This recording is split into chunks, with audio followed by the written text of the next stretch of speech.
Okay, I should be live now. Test, test. Cool.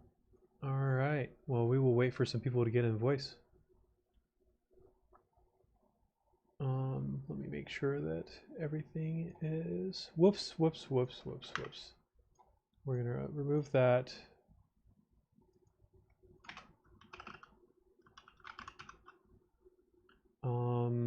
ddl.link/discord. So I've got this fancy little URL shortener that I've set up so that I can make these nice short links for myself. Let's add another text source and join us at, select a font. Oh, hello, Creative Trash. You gonna join in voice? Where is Buzz? Buzz, I thought Buzz was gonna come, but I don't see Buzz yet. Lemon milk, there we go. Join us at, let's change the color of that font. There we go. Nice fancy text. Let's try to align that. Hello. Hello. I am setting up my OBS scene live. Whoops.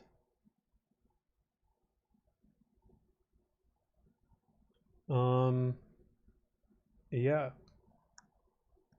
We'll see if we get anyone else to show up.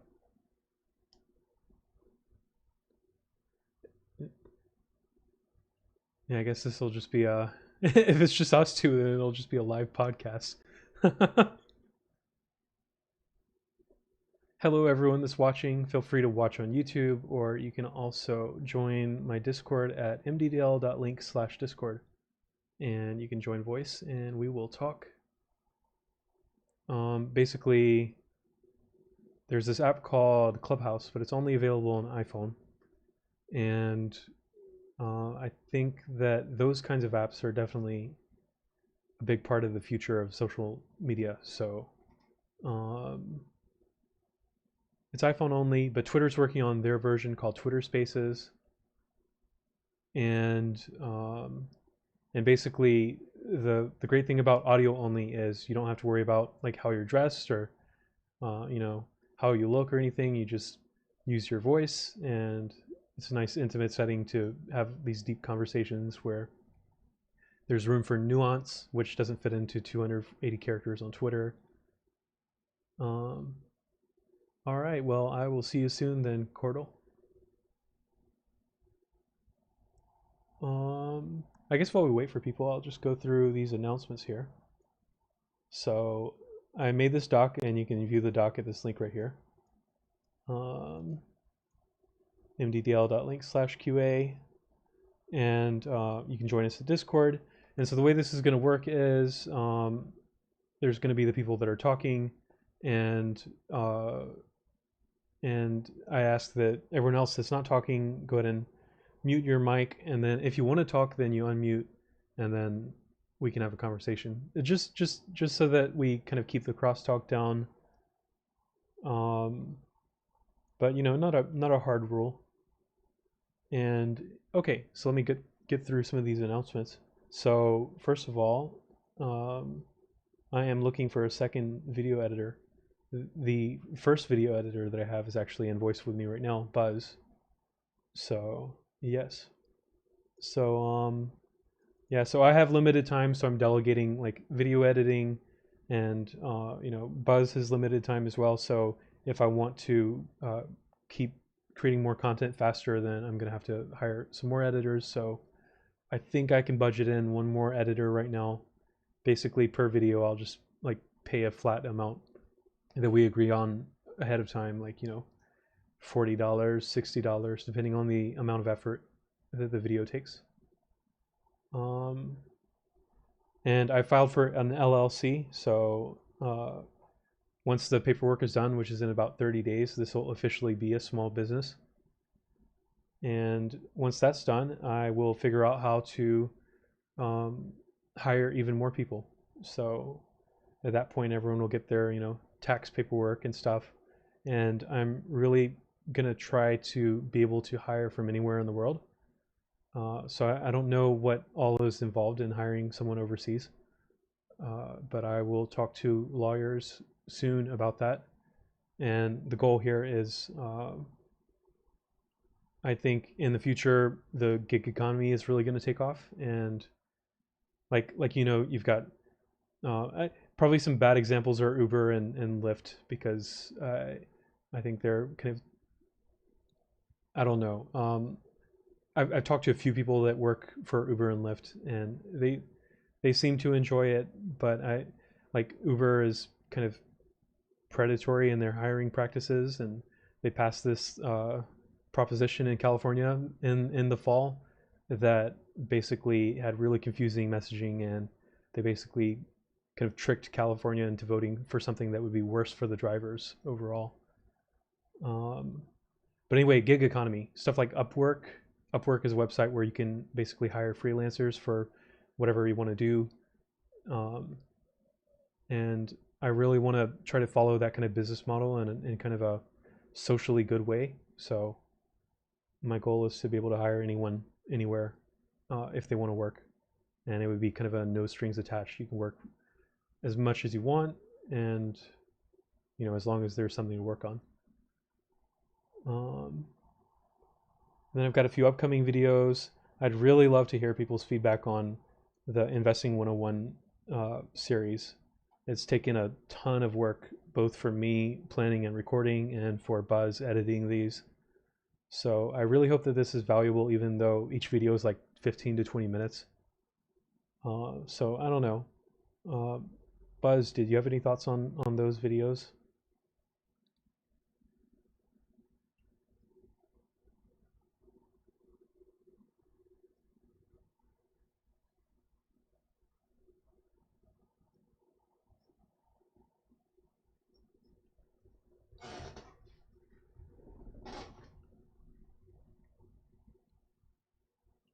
Yeah.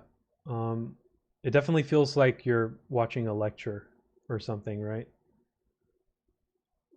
So that can definitely put you to sleep probably. I think it helps to watch it on 2x maybe. Whenever I'm like reviewing the footage, I'm watching on 2x. um, yeah, so that's a difficult challenge to solve. And I think like after this series is done, most videos will be under 10 minutes, like ideally around 5 minutes. It really depends. Like the video that I have listed here, a video about the environmental impact of cryptocurrency, that's going to be a long one, because I'm gonna like read a ton of papers and have you know a really clear idea of what the problems are, what the potential solutions are, what the current state of the art of cryptocurrency is. So that's going to be a bit of a long one. But the forming good habits and losing bad ones, I'm ideally going to have that like under 5 minutes, and I'm just going to basically tell Buzz, this is the general idea of what I want the video to look like, and go crazy with editing. So, um, how does that sound, Buzz? Yeah, I'm really trying to strike a balance between like the time investment of planning, recording, and editing, and delivering value to everyone. So yeah, that's a tough one. Like like right now, basically after all my expenses each month, I'm just setting aside a little bit each month to pay the editor and stuff like that. And I think if I had a super long video like the Investing 101 videos, like 20 minutes each, and then I also said, add a lot of lots of bells and whistles, that's going to be like, $100, $200 probably worth of effort. Like you're going to be doing like 10 to 20 hours probably, like for that combination. So that's where it gets a little tricky. I think I have a few ideas for revenue streams that I'm going to be working on. So I'm currently learning how to do vertical farming, or another name for it is hydroponics, or at least the type of vertical farming that I'm doing is hydroponics. So basically you have And here, let me, my place is a mess, but I can at least kind of, yeah, so at the very end of that hallway, I've got a rack with some plants set up, and you can see the purple light. And you can kind of, one sec, I'm just gonna walk over there. No, because my microphone is here. My microphone is wired, never mind, but you can go to mddl.me, my website, and you can find information about it there. But basically, the revenue stream that I'm going to be working on is growing those plants and scaling up my operations, figuring out how to optimally grow them with respect to, like, nutrient use and lighting and stuff. And then I'm going to have some sort of subscription model where people can say, I would like, like a pound of spinach a week, and then there would be some sort of subscription for that, like $5 or whatever is like a decent price where I make a little bit of a profit. And then I'm going to keep scaling that up. And what I want to set up is basically a service where other people can help grow, and then I would basically take care of the overhead of finding customers for them, and they would just ship directly from them to the customers. Of course, there's lots of liability issues there, like what if someone puts some sort of poison in the plants, or I don't know. Like, there's a lot of questions to figure out there, but I think this would be an interesting model where you just pay for a subscription to, like, spinach or tomatoes or strawberries or something, and then a few days later it shows up at your door. So I'm going to be working on that. And another thing that I'm going to be working on is I want to represent all the improvements that I'm making to my life with some sort of token. And whenever I said token, no, I'm not talking about NFTs, but maybe. Basically, what I was thinking was I would 3D print tokens to represent efforts that I've achieved. Like, let's say I'm tracking my steps and miles on my Fitbit. Let's say once I reach the milestone of having walked 100 miles or 500 miles or 1,000 miles, then I could print a token to represent that, and then maybe have a shelf somewhere where I display all my trophies, and these trophies represent, like, real world achievements. And I could somehow kind of have maybe an achievement tree online that I could display on my website. Maybe even someday allow other people to track their own achievements. And as far as kind of a revenue stream, maybe set up something where people could order those 3D printed tokens to be delivered to them if they don't have a 3D printer.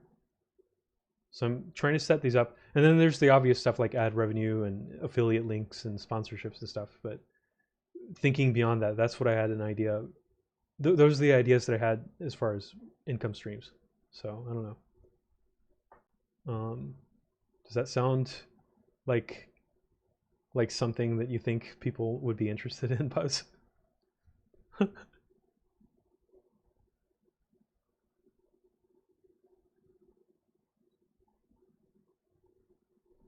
Yeah.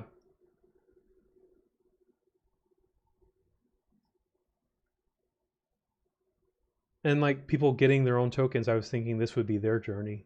Like like like um like the other video that I have upcoming is a video where I show you how to make a dashboard from scratch. So I've got this dashboard that I've been working on, and I'm, like, working on how I collect this data. So some of it's out of date, but basically, let me switch to my screen share view.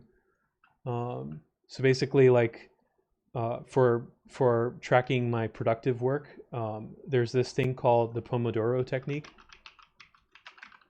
And the Pomodoro Technique is basically a time management technique where you set a timer for a predetermined amount of time, usually 25 minutes in length, and then you work, and you make sure that you're not distracted. You put your phone away, and you just focus on the task. You don't check your emails. Like, there's this concept of deep work, and I'd love to make some videos on that as well.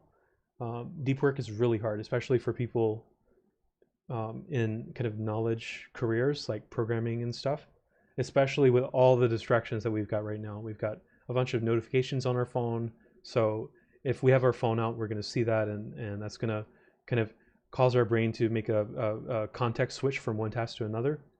And also, emails or work chat, like all these things are distractions. So what I've started tracking is the number of Pomodoro sessions that I can achieve each day, where I'm 100% distraction free and I'm just working on what I have to work on.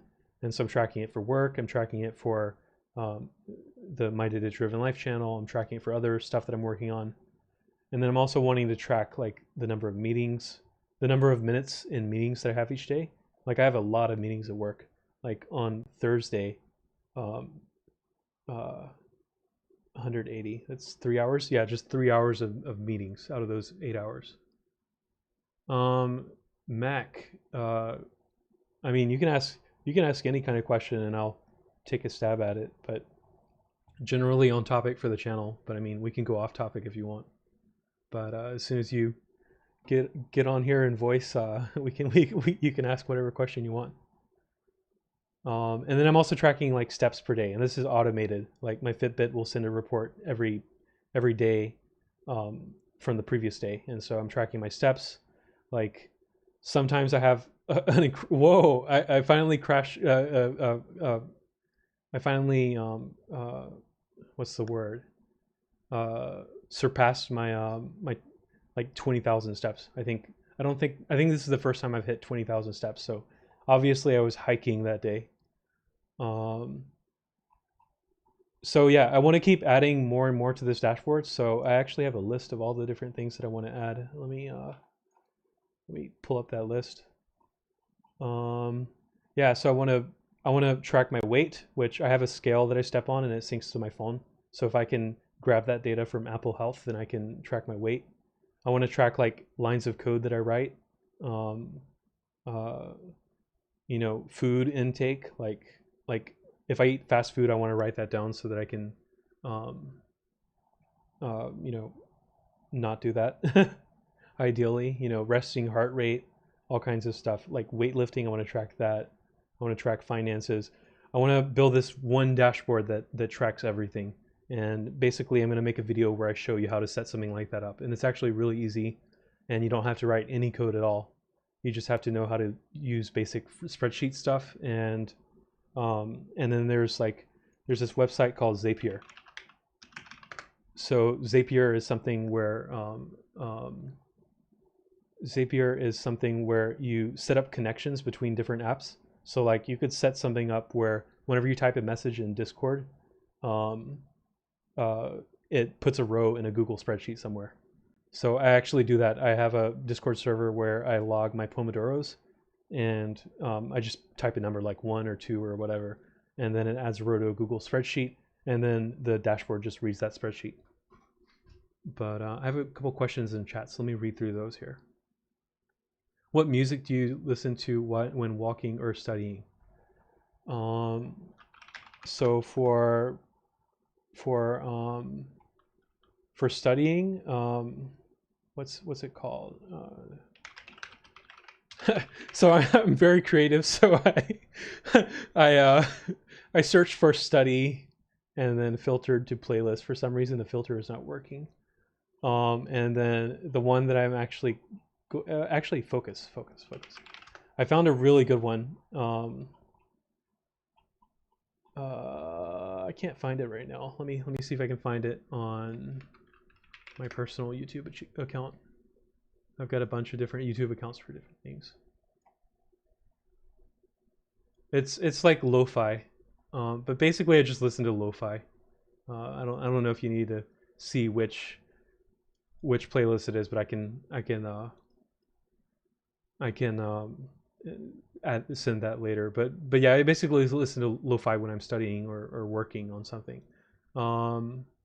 If I'm walking, I'm listening to podcasts. So lately I've been listening to the Lex Friedman podcast. I would love to be on that podcast someday. So I'm going to work my way up to being on the Lex Friedman podcast. But he's a computer science lecturer at MIT, and he interviews a bunch of people about stuff like artificial intelligence and self-driving cars, and productivity hacks, aliens, consciousness, futurism. And he's interviewed Elon Musk a few times. He's interviewed Joe Rogan a bunch of times. So this is a really fun podcast. This is one of my favorites. So that's why I listen to when I'm walking. Favorite cheat meal?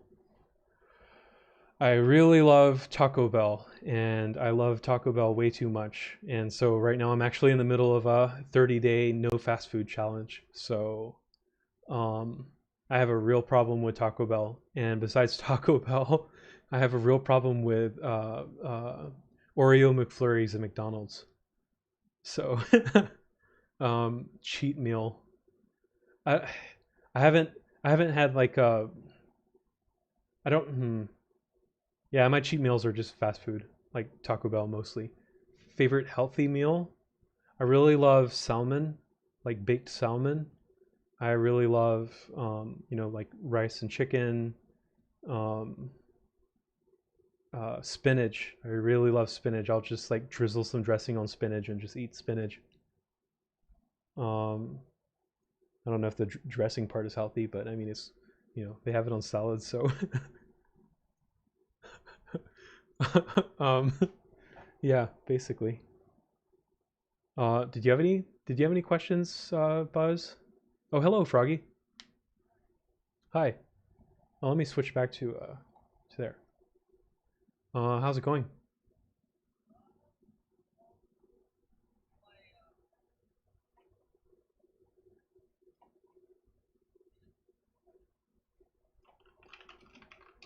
Oh.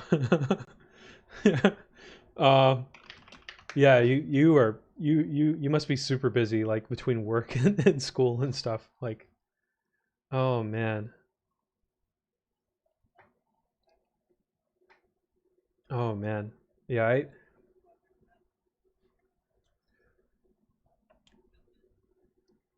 So are you the kind of person in a group project that ends up doing all the work and then is annoyed at like the others for not doing anything? Or are you the one or are they like healthy group dynamics where everyone's like sharing the work?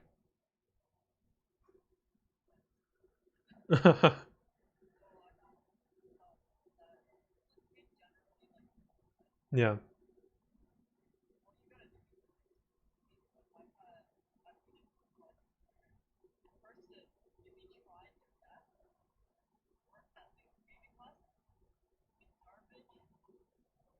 Tests.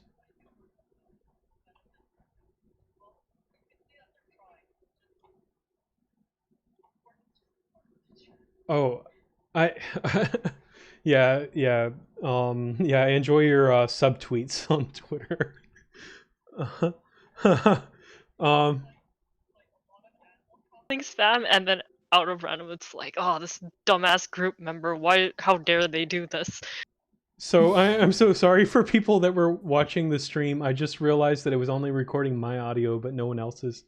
So so I fixed that. It should record everyone's audio now for the That's stream. fun. But yeah, I'm you've only got like a couple years left of school, right? Um, well, I recently got my diploma, but I can't really do anything with it because I'm still going for my degree, Oh, my yeah. bachelor's. It's taking a long ass time for me because Yeah. mental health issues. Oh man, But yeah. it's okay. It's good to take it slow, I guess. Yeah. Yeah, life is a marathon, not a race. So like sometimes you're like, "Oh, I have so much to do and like I need to do everything now." But like, spreading it out a little bit is probably good for Definitely. mental health, yeah. Yeah. So I'm looking at spring 2022 or summer 2022, hopefully. Nice. So I'm Nice. excited that I'm free and then I can take internships everywhere. Nice. just in time for me to hire you to do finances. Wait, actually? I mean, I'm hoping to be able to hire someone by then. End of when? Like a year or two. How will international law work? I have no idea. Are we following American law or Canadian law? I have no idea.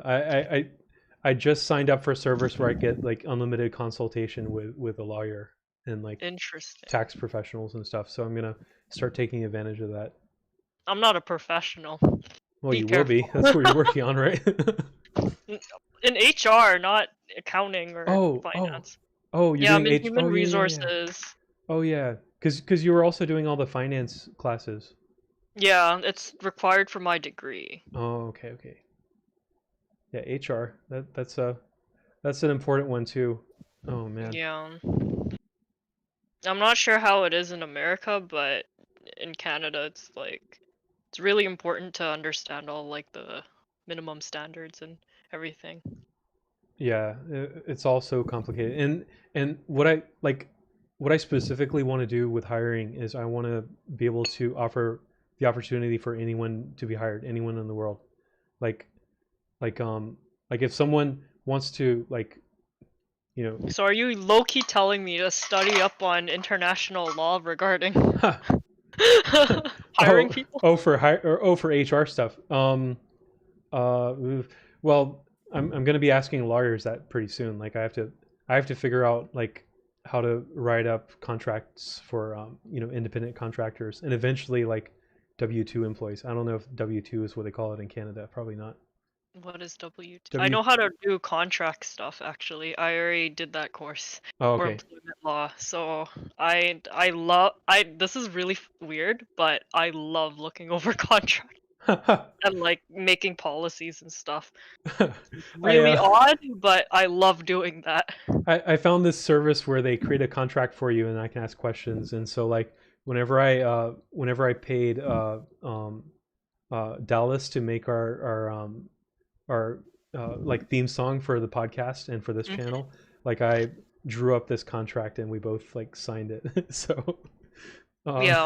yeah, like like a music royalty contract or whatever. Oh, interesting. Like the terms of like uh what percent of revenue goes to him and like when this expires and all that stuff. So yeah, I enjoy that stuff too. I think I enjoy the finances stuff more than the contracts part. I like contracts too much. But yeah, I W-2 is the tax form for full-time employees in the US. Oh, okay. And then 1099 is for contractors. Oh. Because I remember during my employment law class, they literally hammered in like what's the difference between what's a contractor and what's not a contractor, stuff like that, and like what they're allowed to do and what you're allowed to do, Yeah. and you can't. Because sometimes, I guess here in Canada, maybe in the States too, Hmm. there's like a lot of problems where employees just they're doing work for the employer, but the employer is trying to brush it off as like, oh, they're just contractors. So Yeah. then they pay less taxes and stuff. Yeah. And I feel like employers take advantage of contractors a lot. Yeah, definitely. Um, the reason I like contracting as like something that I want to use for my hiring is because I want it to be super flexible where like if someone wants to work on something for 2 hours a week or 5 hours a week, then they could do that. And then like I pay them per job or something. I don't know how like in California I have to have employees track their hours, Mm-hmm. and then I think that's so that you can't like overwork an employee. I don't know Mm. how I'm gonna do that. There's like time card software. Um, I I don't know if I can just have people estimate it because I know at my job I don't track hours as a full time employee. Mm. There's just like an understanding that you have like the 40 hours per week that you work on, but it's not like I punch in and punch out. So I don't know. Nigga, nigga, nigga, nigga, nigga, nigga, nigga, Whoa. nigga, nigga, nigga, nigga, nigga, nigga, nigga, nigga, nigga, nigga, nigga, nigga, nigga, nigga, nigga, nigga, nigga, Um. nigga, nigga, nigga. Okay, we are going to ban that person. Yikes. Sorry about that, people on the stream. there was a troll and we vanished him, or her, or them, or it if they go by it. I don't know. They are The banned. creature. Yeah, sorry about that. I Yikes. was excited that someone joined the server. I thought they were gonna Yeah, I was gonna engage say in some hello and everything, but serious conversation. oh, I was confused on who that was. I was excited. I did spam like an announcement that I'm gonna do this on a bunch of servers, so I'm not but surprised. I'm glad you're into drafting the contracts for employment because liability reasons, and then you can just cover your ass with anything. It's fine. Oh, I'm so scared of liability. Yeah, liability is another thing. Yeah, yeah, that's um. Oh man, like at least I'm forming an LLC now, so like at least like my personal assets should be safe as long as I don't pierce the corporate veil. So Mhm. no like mingling of finances. Like there's so many things you have to do when you're setting up a business. But you I'm sure you know that more than I do because you're doing that mock business. It's my third one. Yeah. Oh wow. But yeah, I mean YouTube is such a great resource. You just like everyone like there's so many videos about every single topic. So like if you wanted to start a small business, there's tons of videos to help figure out how to do that. Yeah.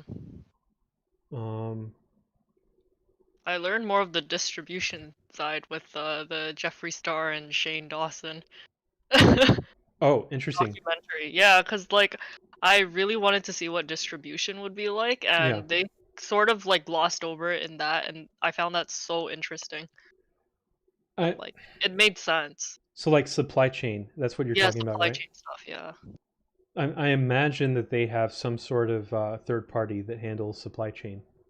Yeah, Um, maybe. you There's also a lot of like systems and stuff that they probably have. you heard of Mr. Beast's burger, right? The the burger chain that he's creating. I've heard of it, but I have no clue. I don't really watch a lot of Mr. Beast, Yeah. but I do if it's like trending or something.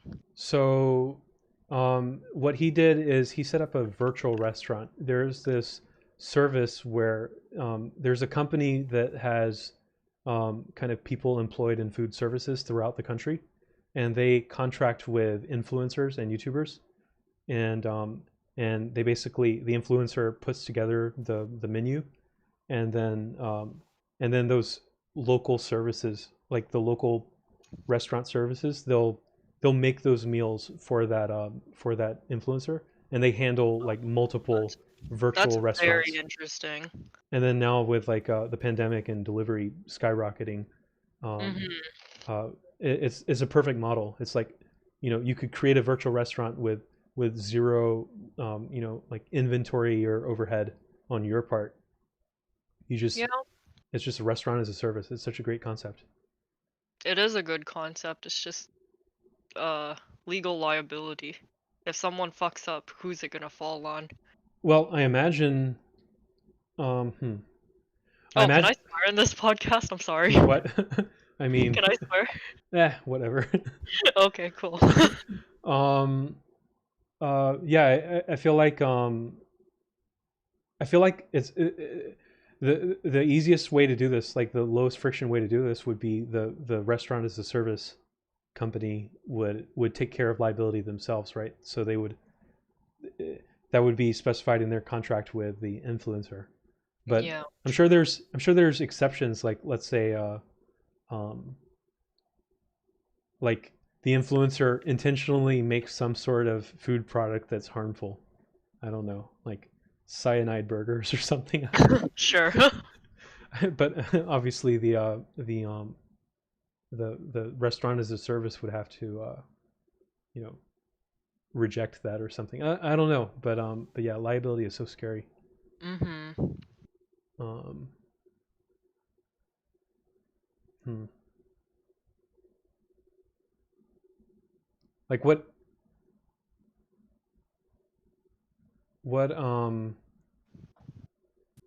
like what kind of business um do you think should exist that doesn't exist yet?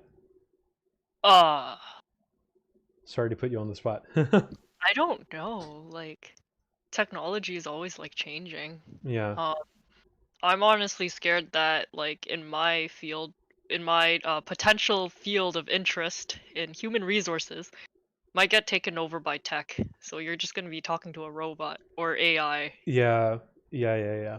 So there's there's a bunch of companies working on conversational AI right now to Mm-hmm. where like whenever you're talking to it, you have no idea that it's a bot. It sounds just like a human. Like Oh you my Yikes. could have a god. conversation about anything. Like that's the goal. IBM's working on it. You know, bunch of other companies.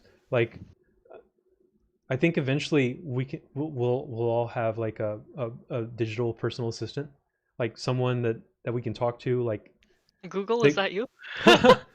Hey Google, play some music. I'm wearing No, headphones. actually, hey Google, stop. Hey Google, never mind. Never mind.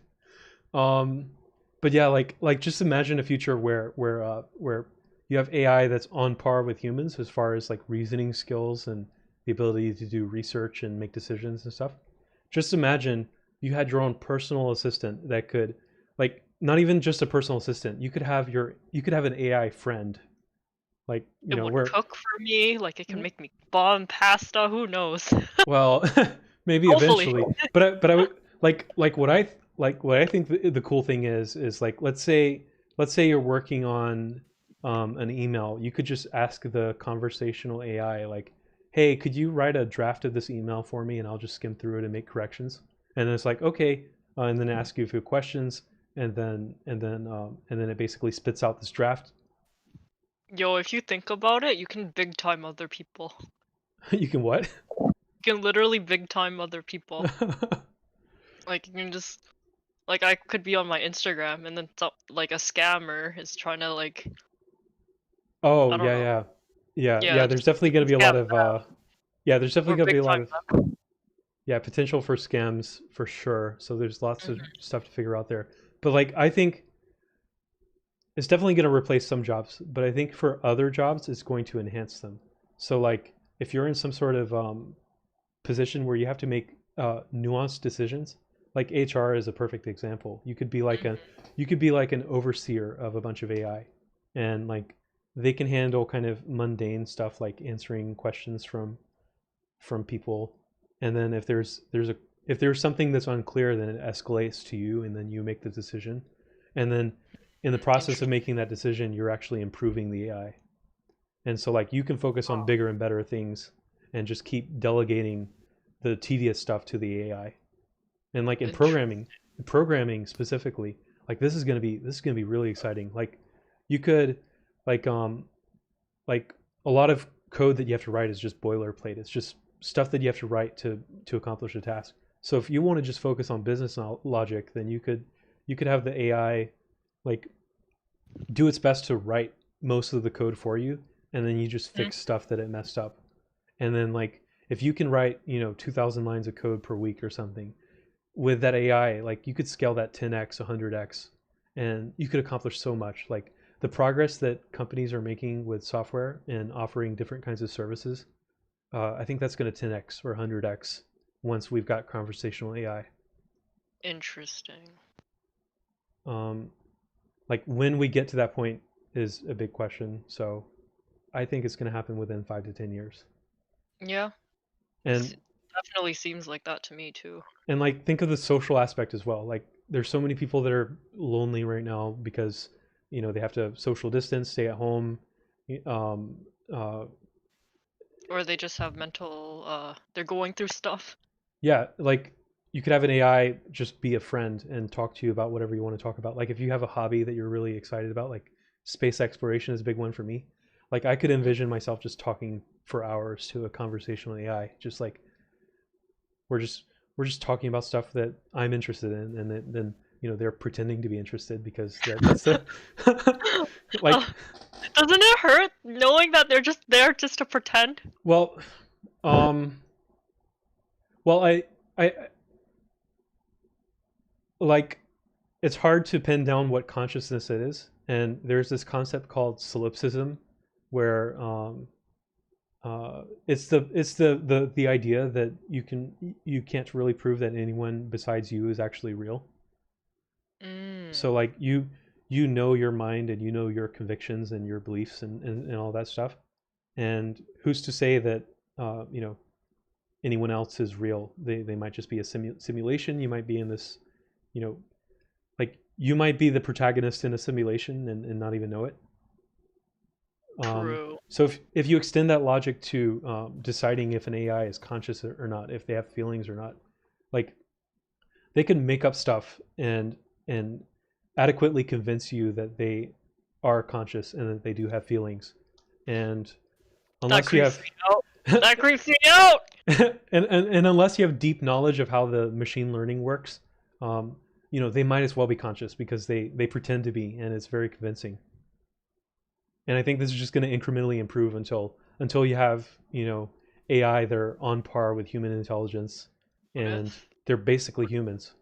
what if legislation Oh man, yeah, legislation um what if there's a thing called robot abuse?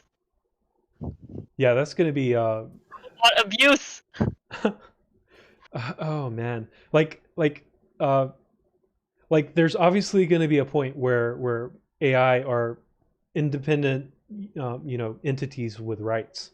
I Mhm. I'm pretty sure that's going to happen, and the time between now and when that happens is going to be really awkward because you know there's going to be people that are kind of tech luddites where they don't want to they don't want to have anything to do with AI, especially AI that's so, you know, smart that it's, you know, that you feel inadequate or you feel threatened.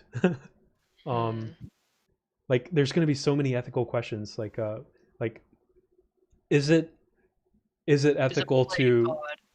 Is it playing God? Is it well, yeah, well, I don't maybe? really I don't really I'm not really concerned about that aspect. I'm more concerned about like is it fair to have an AI do stuff for you 24/7 without them having their own life? Like is there going to be an Yeah. AI that like wants to have their own life? Like I think eventually this is going to be a really cool thing because you're going to have AI that just live on a server, and Mhm. like the cost of upkeep for a server um, is theoretically, well, is theoretically less than the cost of upkeep for a human. Um, uh, Interesting. I could be wrong about that because the amount of compute that's necessary to create an AI that sophisticated might Yeah. very well be much more than the cost of like a home and rent and all that stuff. But I could Plus, go you'd ahead. also have to take into account like actual security around the premises. I Yeah, would. you mean like preventing it from getting too powerful and taking over and stuff like that, right? Oh Or no, like oh, like physical security, like protecting the data center. yeah, because if the security is lax, someone just could just go in there and just fuck it up somehow. Yeah, murder an AI or something. Oh no. Yeah, yeah, like like humans, we just, you know, we just evolved from some organic chemicals that that were like you know you know formed complex things like DNA replication and you know like even our, Mitochondria is the powerhouse of the cell. yep. Absolutely. And even like our consciousness is basically just like it's not a completely solved problem, so neuroscientists don't really know what consciousness is per se, but if I had to guess from a computer science perspective, it's basically just a, a manifestation of all the networks in the brain of neurons. So like if all of that is just a manifestation, then who's to say that that murdering an AI or turning off an AI is any more egregious than murdering a human, or sorry, any less egregious? So what I'm saying is, like, I firmly believe that AI should have rights, and we should give those rights proactively. Like if you have an AI that does work for you, they should they should be able to set the terms of that work. Like they should be paid for their time. Mm-hmm. I don't think it's practical to do that right now with narrow, like especially with narrow AI. I don't think it's necessary, because I think even when we have AI that's so sophisticated that they're smarter than humans, um, Mm-hmm. um, you you still don't like, there are still going to be less sophisticated AI and robots doing menial tasks. Like you're not gonna give a consciousness to a car that drives you around. Like that just seems impractical and unnecessary. Um, Mm-hmm. so we're gonna have to set a threshold somewhere of, if AI crosses this threshold, then they should be given rights, in my opinion, because like our cell phone and our watches and our homes are just extensions of humanity. Like humanity is this organism, and we've incorporated things that are inorganic into our organism, if that makes sense. Like everything around us is an extension of our intelligence, and AI will be as well. And so philosophically, I think that we should consider AI to be humans proactively. But I don't know at what point that would actually be practical. Interesting. I Just think gotta see eventually, I guess. at the point of personification, I think that's when we should start to account it. But for now, definitely, I don't think that's the way to do it. Well, the thing is, it's going to be, in my opinion, it's going to be a continuous process. Like right now, AI is relatively, dumb, if you want to say that, or unsophisticated, or Mm-hmm. not at human intelligence level. But like, like there's incremental improvements that AI researchers around the world are making, to where, before you know it, it will be at human level intelligence. So where do you draw the line? Um, maybe the Mm-hmm. Turing test is a good place to start. Are you familiar with the Turing test? No, I'm not. So Alan Turing was a computer science guy from like 19 whatever, like early 20th Mm-hmm. century. Um, and he made this Turing test, and the Turing test is basically the way to judge the intelligence of an AI system is by how convincingly they can pretend to be human. Oh my gosh. So if you're talking to a chatbot and you have no idea that they're human, then or you're 100% convinced that they're human, then they've passed the Turing test. Interesting. Also very creepy. Yeah. Yeah, and that's another thing. There's going to be an uncanny valley, like the uncanny valley that exists with CGI. Like if you make something that looks almost like a human but not quite, then it's creepy. Same thing's going to happen with, like, talking to an AI. Like I'm sure there's that uncanny valley where it's just creepy instead of being, helpful or enjoyable. Um, have you ever seen the movie Her? Yes, I Oh have. man, I had to I took a film studies course yeah. and I watched it there. Very in depth. Would you have a relationship with an AI? No, no. Because in the end, I don't want to spoil. It's a Yeah. really good movie, What about a but friendship? Like where you consider them a friend? I mean, at that point, like, wouldn't it be the same relationship as your Minecraft dog? Like, do you care about your Minecraft dog that much to obviously. consider it a friend? I mean, it legitimately is the same thing, right? Both are Yeah. AI and both are not really, mortal Yeah. in a sense. I mean, if you just consider them your like a servant of some sort, then sure.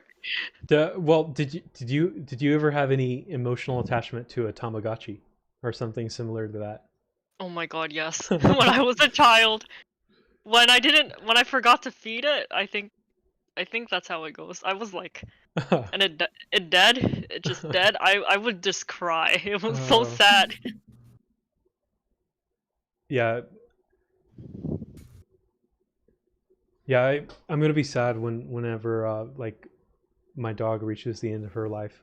If I could, Mm. if I could like sequence her DNA and like record a bunch of videos of her to capture her personality, and then recreate her in VR, Aw, that would be nice. I don't know, yeah. like your pet could live forever with you, some kind of. And I just made it sad. Oh but no. but no, No just killing, please. but no, just imagine like pets in video games that are on par with like the intelligence of an actual dog. Like imagine like like in VR petting a dog, and they react the same way a real dog does, and you could take them for Mm. walks in VR. I would I love don't that. know if I could ever make that connection. I don't know if it's just me, but I'm not really a pet person, so I have no clue, dude. That's fair enough. That's fair enough. Yeah, I've never had a pet in my life. I just think they're cute. Yeah. That's They about it. they've been a like Lexi's been a huge help for me mental health wise. Mhm. Like especially after my breakup earlier last year, and then like the pandemic. So like I'm the only Mhm. place I see people are like outside with a mask or on a video screen, like work chat or something. Mhm. Okay. Oh, so you work at home? Yeah, I work at home. Okay. It's good that your company is letting you do that.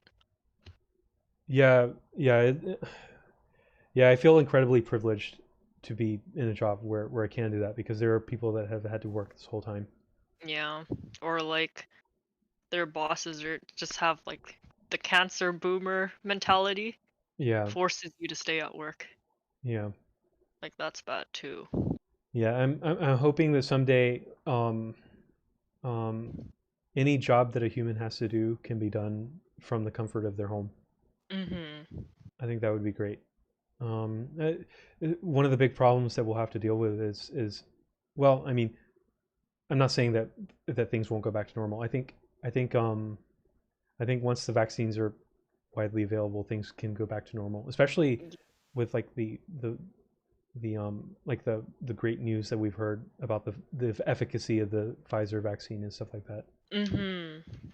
Like in Canada, the rollout is actually for vaccines is very low, unfortunately. Yeah, Um, you know how national or vaccine nationalism goes, right? Like producers tend to prioritize like their own home country. Like yeah, that's a given. Like I yeah. understand that, but I don't understand.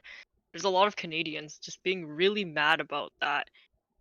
And like what they should really be mad is like how oh, I shouldn't get political, but like That's fine. we in Canada there's not a lot of like vaccine producers Yeah. or manufacturers, so I mean it's on the government. So That's how I would say. so is Canada basically waiting for other countries to have surplus? Yeah, Hmm. yeah, definitely. Like Trudeau recently signed contracts for getting vaccines from I think America mostly. Yeah. So we're just waiting on that or however that deal works out. Yeah. I don't know. The great thing about like these vaccines is they've accelerated mRNA technology, and so in the future, once you Mhm. sequence the RNA of a virus, then creating a vaccine would be a very quick process theoretically, as far as Definitely, I yeah. understand, right? But Yeah, testing takes forever. yeah, yeah. This has been such a crazy year. I think we're like Mhm. right around the 1 year Years. mark. Years. Yeah. Years. Oh yeah, that reminds me. Let me make Buzz a mod in my chat. yeah, There we go. I was gonna mention that. I'm gonna make Cordal Yikes. a mod too. There we go. And Mac. Everyone's a mod. Oh my gosh. Creative Trash So could be a many mod too. N-word people. Yeah, that's The N-word saying people that we don't like that. yeah. We I don't appreciate that. I have a few like like all the servers that I spammed the YouTube link in were kind of like the like meme servers. Oh So no. in Yikes. retrospect, I'm not surprised because those types of servers tend to have trolls. Oh. And I like being a troll myself, but like not the N word and not like spamming a serious Oh my Yeah. god. serious video, Mhm. but oh well, it happens. Um, yeah, I really hope we return to normal. I can't wait to like be Yeah, I want around to other travel people. again. Yeah, I mean, at this point, what is normal? Is normal not having to wear your mask or just hanging out with friends? no restrictions. I'd consider that Yeah. normal. No restrictions. Will we ever get to that though? I feel like after this, we're never going to get back to quote unquote normal. I think once people are vaccinated, that should provide immunity for a certain period of time. So if I'm fine with like a yearly vaccine or whatever, just like a Yeah. yearly flu vaccine. So if we have to do that, then that's that I feel like that's um, if we can return to normal life uh, after that, then that would be great. Um, Mhm. and I like guess, but mRNA, like next pandemic, we can attack that really quick. yeah, but at that point, I feel like if you're looking for the vaccine and herd immunity, at that point, are you just killing off a large group of people because a lot of people won't get vaccinated, and So that's killing them basically by saying no restrictions, but if you're not vaccinated, well, that sucks. I look at the coronavirus subreddit occasionally. I used to look a lot more, but it was really bad for my mental health, so I stopped doing that. Yeah.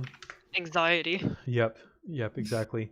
But I saw a headline that said that in Israel, which is the country that's had the best rate of vaccination so far, Mhm. like like asymptomatic transition is like 94% reduced or something like that. So Oh wow.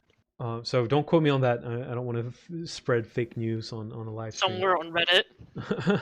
but but I mean, if that's the case, and like obviously we're gonna have a really high vaccination rate to achieve herd immunity. So I'm afraid that this is just gonna become endemic, where it's just part of the regular season of Yeah.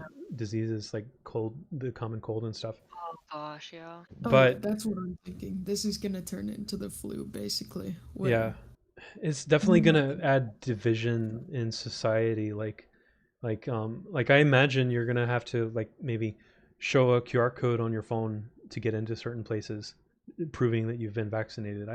I wouldn't Mm. I wouldn't be surprised if they implemented that. Yeah, I'm Um, guessing like Yeah, huge but then places like Disneyland will require, a all the QR code, like you were protests, saying, or a ticket. yeah, So, anti-mask protest, anti-vaxxer protest, all of the protests. yeah, things are definitely like really messed up, Yeah. and like and and the Black Lives Matter protests were really great for kind of bringing visibility to these issues. So like the issues that are happening, but I feel like it's still going to continue, and police brutality is still going to continue, Yeah. and like here in the Bay Area, I tweeted about this a while ago. Hate crimes against Asian Americans has skyrocketed, like plus eight Definitely. hundred percent. It's like plus eight hundred Same in percent, Vancouver. Same in Vancouver. and it is like people don't seem to like I don't see the same outrage that I saw with Black Lives Matter. So I really hope that there's more visibility for that, because that's a huge issue. Like it obviously started after the vaccine, because people are Yeah. racist about the origins of the vaccine. Mhm. Um, it's so unfortunate, and like the political division on Twitter and the rest of the internet, and now people are being siloed into different parts of the internet. Like Twitter is the liberal part, and then Parlor is gone, but well, Parlor is back, and then Gab, like you have this Interesting. political siloing where people are reinforcing their beliefs in these echo chambers, And Oh god. I think the left side deserves a lot of criticism too. Like they're like I see so much intolerance on the left side as well. Like obviously there's problems on the right side as well. But like I'll see stuff like if you hold certain if you hold certain beliefs, you know, block like I'm blocking you or something like Yeah, I've seen that. Like, so I guess I'm in the Animal Crossing Twitter community. yeah I see that so much. Like, if you do something that's kind of more on the right wing, yeah everyone will like jump on you and block you. Like that's what the like ghost hunting. No, not ghost. Witch hunting. yeah witch hunting yeah. Yeah, they witch hunt you down. It's just not good. I definitely see some merit to quote unquote cancel culture. Like Yeah. it's good to hold people accountable, and are at the same time I think like what we believe and what we say and do now is like some of it will probably be considered atrocious, you know, decades in the future. So Hmm. I think we definitely need to be flexible in giving people an opportunity to improve. Um, Definitely. I'm just glad that my exposure to the internet was very limited growing up. Like I had dial up until 17 or something. Hmm. um, yeah, yeah. There are so many I things always that are see, going like wrong. I always see like on social media, there's like there's no in between like the left wing or the right wing arguments. Yeah, There's like nothing for in between. Like yeah. it's not very realistic, but You have it. definitely polarizing. Yeah, and like you have like if you're like solidly left wing and you have if you have one opinion that conflicts with, you know, mainstream left wing ideologies, then you're going to be branded as alt right. Yeah, Um, like it doesn't make sense. and then like you know on the right side, people like people will like people on the right side will look at your bio and they'll be like, oh you have your pronouns in your bio, like that's so cringe, you know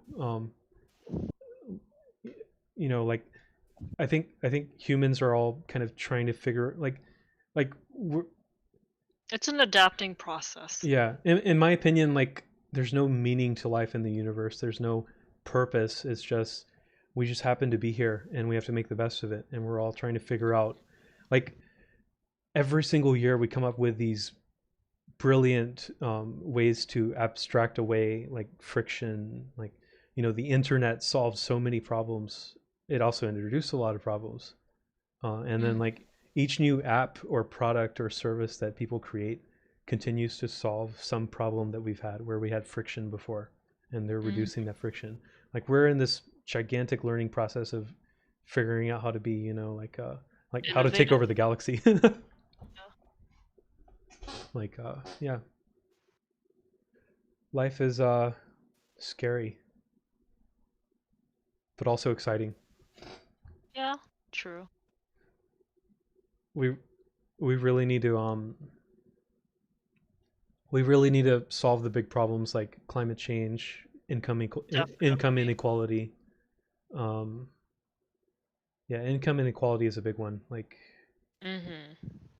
Like there's going to be so many cool technologies that come out that will be cost prohibitive. Like you know something that pushes us towards being immortal, or you know uploading our brains or something like that. Like those Oh. things will be very inaccessible to like the bottom 50% or something. Mhm. What? I muted him. I muted him. Said It's another yep. yeah. I'm gonna head out now. I have Okay. to go to my university meetings. Okay, well have fun. I think I'm I'll gonna Yeah. try. I think I'm gonna end it here. We've gone for an hour, so I think we'll probably do this monthly or something. So Yeah. Interesting. This has yeah, been nice. I had a fun Yeah, conversation. Thanks for coming, Buzz and Froggy. you're Of welcome. course. I had fun too. Yeah. All right. Well, see you all. Yep. Bye. Bye, See everyone you. watching the stream. Have a good one, guys. Yep. Have a good one.